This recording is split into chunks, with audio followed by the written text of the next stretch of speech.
Have you noticed that your parking brake doesn't quite hold the car as good as it used to? Is it taking all the clicks to hold the vehicle in place? Well, today I'm going to show you how to adjust the parking brake on your 986 Boxster.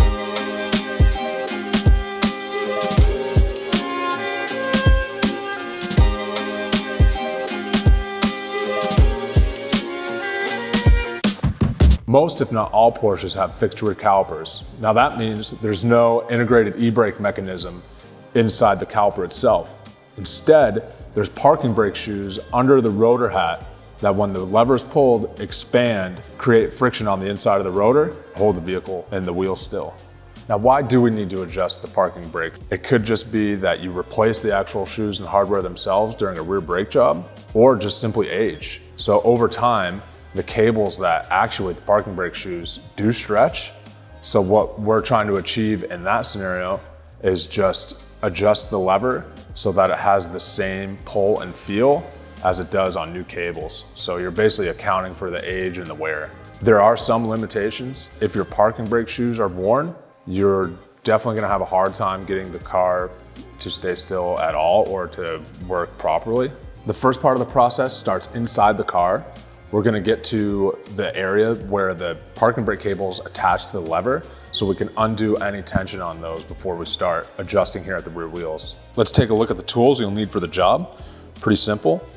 You'll need a T20 Torx, whether that be a driver or a ratchet and socket, a plastic trim tool, two 13mm wrenches, a long flathead screwdriver, as well as a means to take a wheel bolt out. So a 19mm socket on either a large breaker bar or an electric impact like we have here. To get to the back of the handbrake lever where the cables attach, you gotta go in through your armrest. So if you open this up, there's a rubber tray we need to take out. You can take your plastic trim tool to kind of peel this up and out of the way.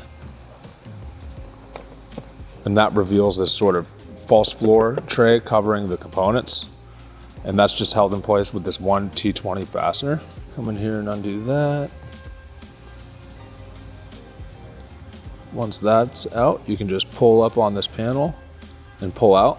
It's held in towards the front with that retaining tab. And now here, you can see where the parking brake cables from each rear wheel come up to join together onto the parking brake mechanism. So now we need to undo these two 13mm nuts so we can relieve all the tension. Now we can grab our two 13mm wrenches.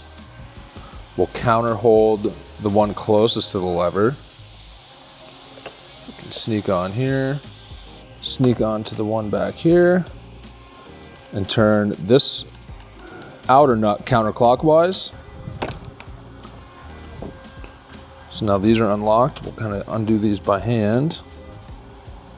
This forward one is what's gonna control the tension. This one just locks that adjustment in place.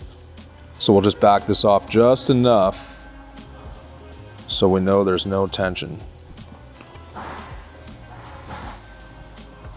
You'll notice they'll loosen up a bit until they're completely relaxed, and we're all set up here. Once you have the car lifted off the ground, at least the rear wheels, now we can come in here and take out one of the wheel lug bolts so we can get to the parking brake adjuster. Now, you can take the rear wheels off completely if you would like. And another note, if your car has a lug nut and lug stud conversion kit, you will need to remove a stud. You're gonna spin the wheel until you see this little gear that's sitting above a spring. That's actually the parking brake adjuster. So what we need to do, depending on the side of the car we're on, is we actually spin that towards the outside of the car or the inside of the car. And that's gonna essentially expand this adjuster and push the parking brake shoes outward towards the rotor or inward. The procedure is the same on both Boxster and Boxster S. The only thing that really differs is the parking brake adjuster.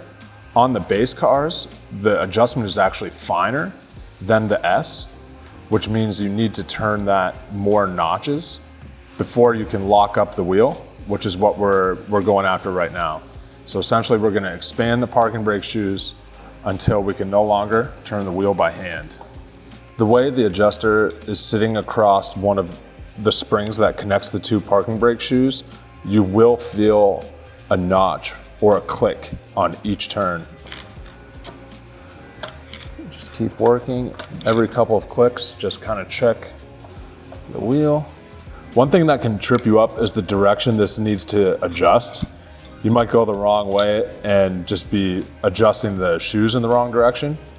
So on the driver's side, you're gonna press this down towards the center of the car to expand the shoes.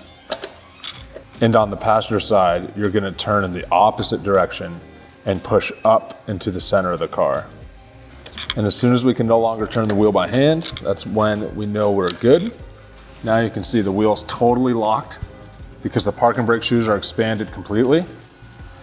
Since we were pressing down towards the center of the car and in to expand the parking brake shoes, now we're gonna wanna go the opposite direction. So we'll push up and towards the center of the car, and we'll count 5 notches since this car is an S. 1, 2, 3, 4, 5. We can go over and do the same thing on the passenger side. Again, we're going the opposite direction here since we're on the other side of the car. The wheel's completely locked. And now we'll back off 5 notches if you have an S like we do, or 9 notches if you have a base. 1, 2, 3, 4, and 5. You can see we can spin the wheel freely again with just the tiniest amount of drag. Now that the parking brake shoes are adjusted on both sides, we're gonna actually go back into the car and adjust the cables at the handbrake lever. The last adjustment step is gonna tension the parking brake cables in relative to the position of the lever. So we wanna start by pulling the lever up 2 teeth. And now we'll come back here and adjust the turnbuckle. And we are turning clockwise, so towards the passenger side. We're gonna tighten this up.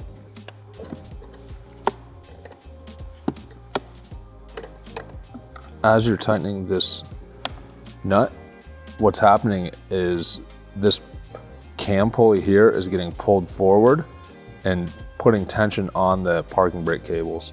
So when you lift the lever, that's essentially how it is actuating the parking brake shoes. We can still turn the wheel, but it does take effort. That tells me it's right where we want it. We'll go ahead and lock down the adjustment by tightening the nut closest to the rear of the car. We've got our other 13mm here. We'll counter hold that again, and lock this one down. We're done adjusting at the parking brake lever. We can go ahead and cover this all back up. We'll come in here with our panel. Make sure that this locking tab right here seats in the center console. We've got our T20 fastener to hold that down. Our T20, give this a snug. And finally, a rubber tray cover. Just how we want it. Now with a perfectly adjusted parking brake, we no longer have to worry about this thing rolling out of the garage and taking out your neighbor's mailbox. If you want to learn more about working on Porsches, come visit us at pelicanparts.com.